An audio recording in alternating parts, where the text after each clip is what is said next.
Okay, are we good to go? Yeah, we are all set. The show is starting. I'm your resident data guy, ready to go. Awesome. Good morning, good afternoon, good evening, regardless of what time zone you're in. Welcome back to Sip and Talk.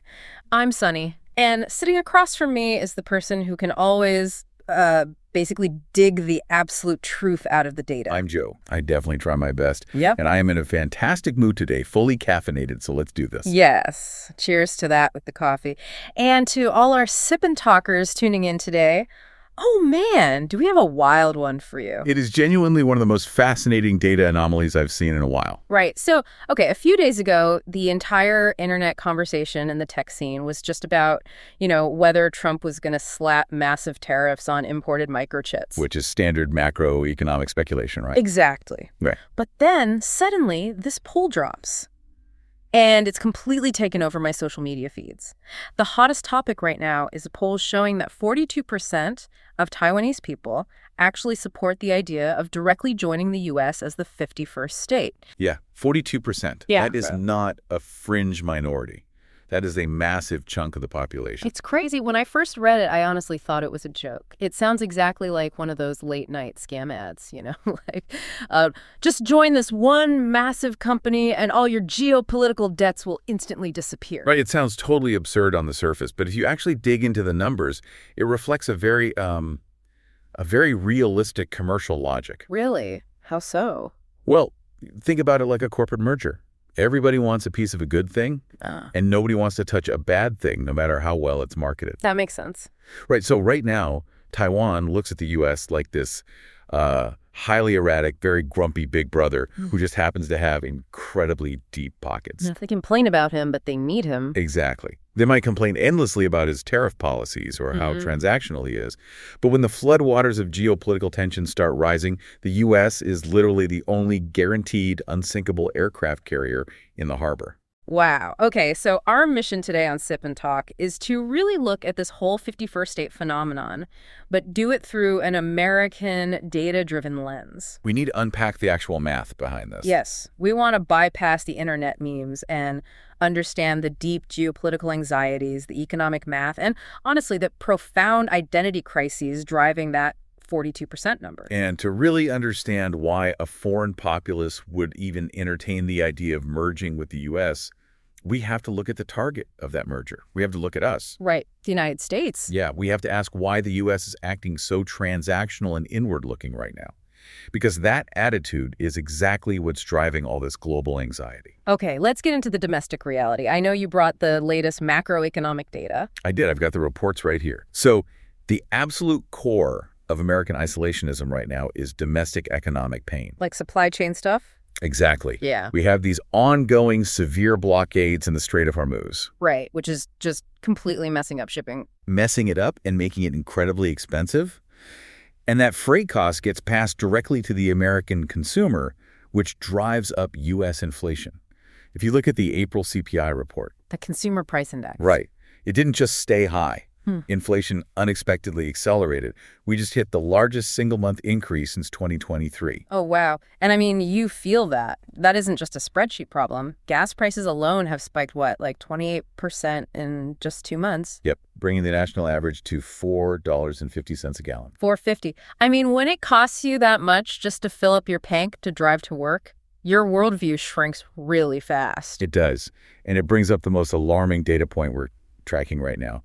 Real wage growth has actually turned negative. Wait, negative? Yeah, negative 0.2% for the first time since 2023. Okay, hold on. Let's break that down for someone who might not follow the economics that closely. Yeah. That basically means even if you got a raise at work this year, the cost of groceries and rent went up so much faster that your raise is mathematically worthless, right? That is exactly what it means. The cost of living is officially outpacing income. People are getting tangibly poorer. And that causes panic in Washington. Massive panic. We're seeing Fed chair transition procedures underway right now. Kevin Warsh just cleared a key procedural vote to take over in a few weeks. Oh, we're right. And because of this sticky inflation, analysts are saying rate hikes might even be back on the table instead of cuts. Which is wild because everyone was expecting cuts. And meanwhile, Trump is out there proposing a federal gas tax holiday, like trying to slice 18 cents per gallon off the price just to give people some kind of immediate relief at the pump. It's all triage. Right. But here is why all of this domestic U.S. data matters so much to someone sitting over in Taipei.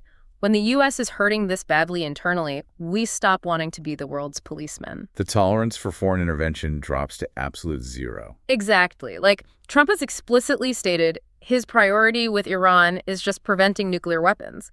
He's not worried about policing shipping lanes or the financial losses of other countries. He's looking at the bottom line. Yeah, it's like if you can't afford your own rent, you don't go down the street and offer to pay your neighbor's security guard. That is the perfect analogy. And because the U.S. is focused entirely on its own wallet right now, people in Taiwan are experiencing what I call transactional social anxiety. Oh, transactional social anxiety. I like that phrase. Because the arrangement they have right now, it looks terrible on paper. It really does. From an American business perspective, it's wild. They buy massive amounts of weapons, they pay for their own defense, yet they remain almost completely isolated internationally. Right. It's like having extreme customer loyalty but getting absolutely terrible after-sales service. That perceived imbalance creates massive cognitive dissonance.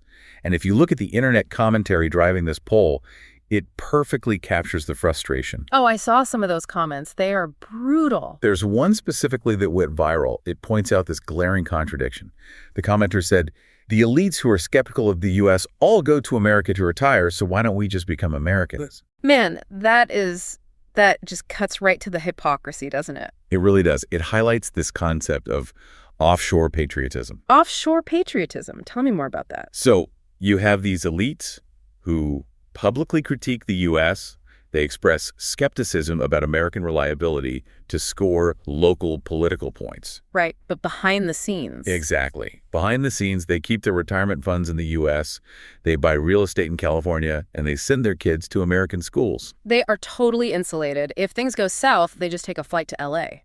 But the regular citizens see this hypocrisy and they think, wait a minute, instead of being a geopolitical chess piece, let's just become the chess player. Yeah, let's just merge the whole company.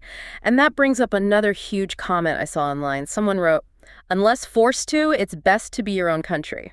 Which is a very pragmatic view. Yeah. But we have to clarify what forced to actually means in this context. Right, it means the threat of a Chinese invasion. Exactly. And this is where the legal mechanics of becoming a state completely change the reality. Break that down for us. Under the current setup, they have the Taiwan Relations Act, which provides this sort of fuzzy protection. Right, we sell them weapons, but we don't officially guarantee troops on the ground. Correct. Right. But under the U.S. Constitution, if Taiwan were officially the 51st state, an attack on Taipei would be treated exactly like an attack on Hawaii or California. Wow. It's an instant upgrade from fuzzy protection to a literal nuclear homeland defense shield. Because it wouldn't be defending an ally, it would be defending American soil. Exactly. Okay, so militarily, it's the ultimate cheat code. But it's not just about military security, right? It's about surviving economic walls. Let's do the math on the 51st state from a money perspective. Let's do it. So looking at traditional manufacturing first, becoming a state solves a huge existential threat. Trump is pushing these 2026 Section 232 tariff investigations. Right, the national security tariffs. Yeah, and those investigations are making life absolutely miserable for traditional Taiwanese manufacturing.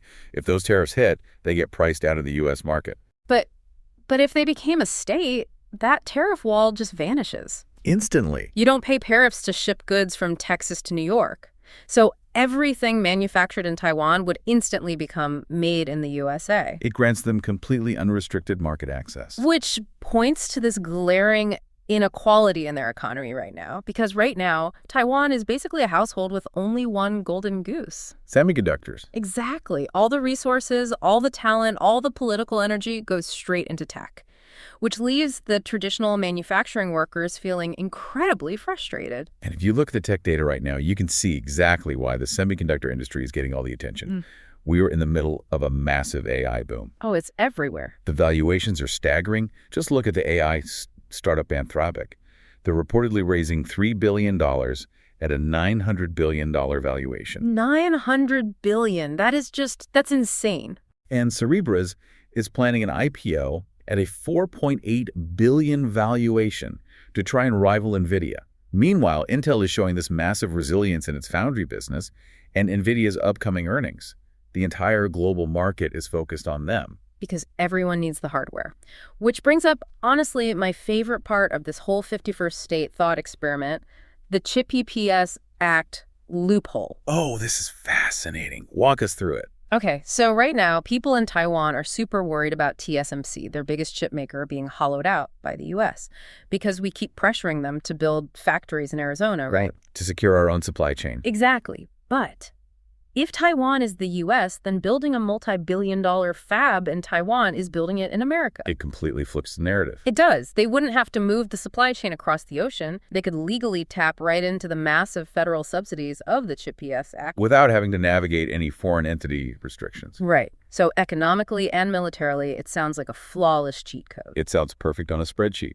But, and I have to throw some serious cold water on this fantasy right now.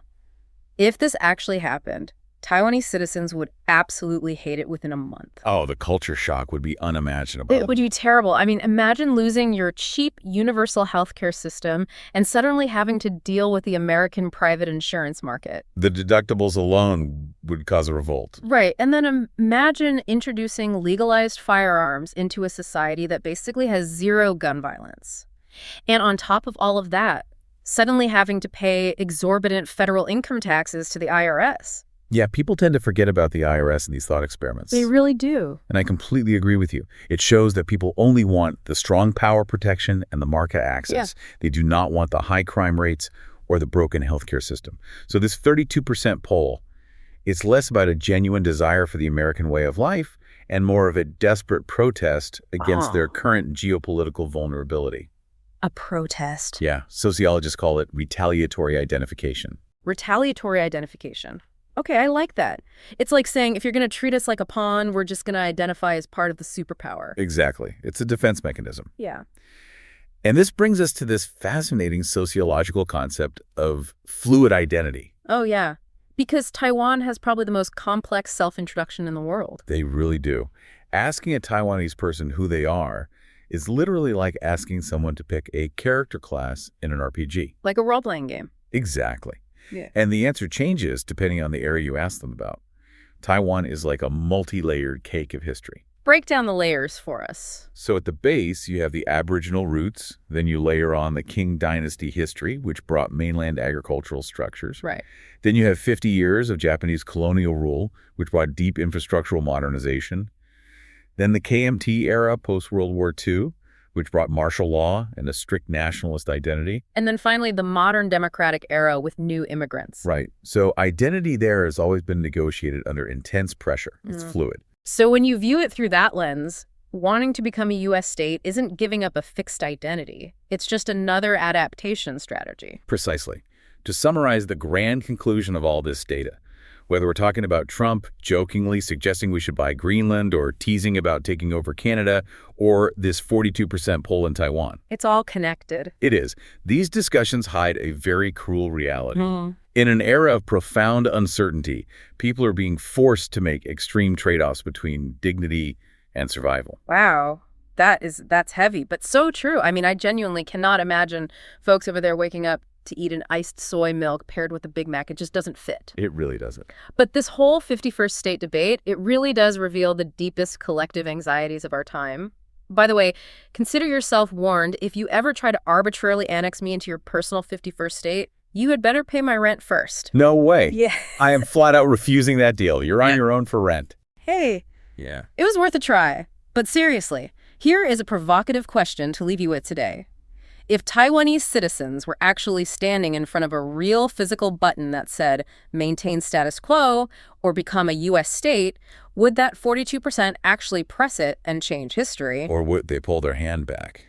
It is a fascinating thing to mull over. It really is. And before we go, we just want to explicitly state that today's Sip and Talk contains no criticism or discrimination against any nation, group, or people. This is simply an objective exploration of the facts and data, and we urge all our listeners to practice independent, critical thinking. Always. Also, a quick note that any stock mentions today, like NVIDIA or Intel, are strictly for data reference to explain the tech market and are definitely not financial advice. Exactly. We just look at the numbers, and if you enjoyed looking at the numbers with us today, please remember to subscribe to the Sip and Talk podcast. And speaking of great content, you all need to check out our mutual friend Mickey's YouTube vlog, Mickey to Life. Oh my gosh, yes. He does amazing travel vlogs. His current Fukuoka and Kumamoto observation diary is hilarious. It is an absolute must-watch. Highly recommend it.